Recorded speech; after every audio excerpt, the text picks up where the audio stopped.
Hey guys, it's Colin here for SimpleFaith. I know it's been a while since I've been able to post a video, but I wanted to cover a couple of different news stories that came across my feed this week. So we're going to jump into the biggest one, and that is the announcement today that the FCC decided to uphold open internet rules and classify the internet as a utility.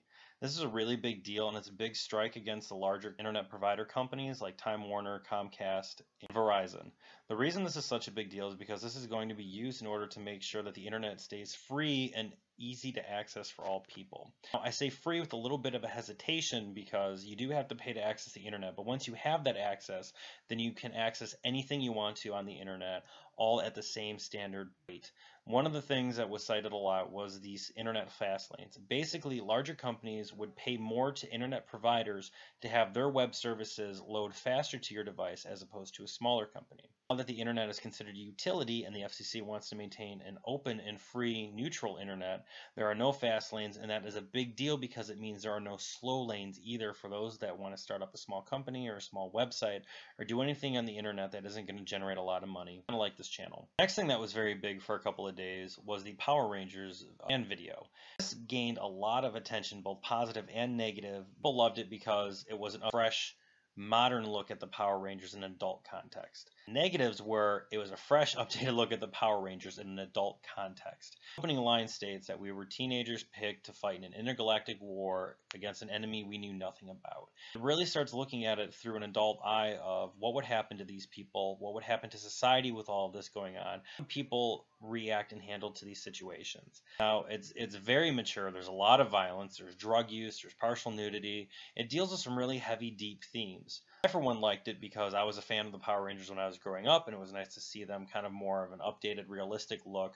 But I can understand why the original cast and a lot of other people don't like it because Power Rangers is more for children than it is for adults. Saban Entertainment has gone so far to even have the video pulled offline because they feel it is violating their copyright. And an interesting note on that is it's not violating any real copyright because there's no script being used, there's no video footage being used, it is all fresh, new, original content. So it falls kind of under the classification of a fan film, but I can see where they're getting a little touchy with, hey, this is our product and this needs to be held within a certain boundary for children to watch.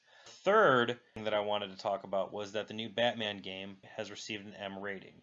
This is very interesting as the past three games have all received a teen rating. One thing I always felt that the Arkham games were missing was more of the realistic depiction of how a bad guy, a villain, a thug would be living their lives. What would happen to the city? How would they actually treat people?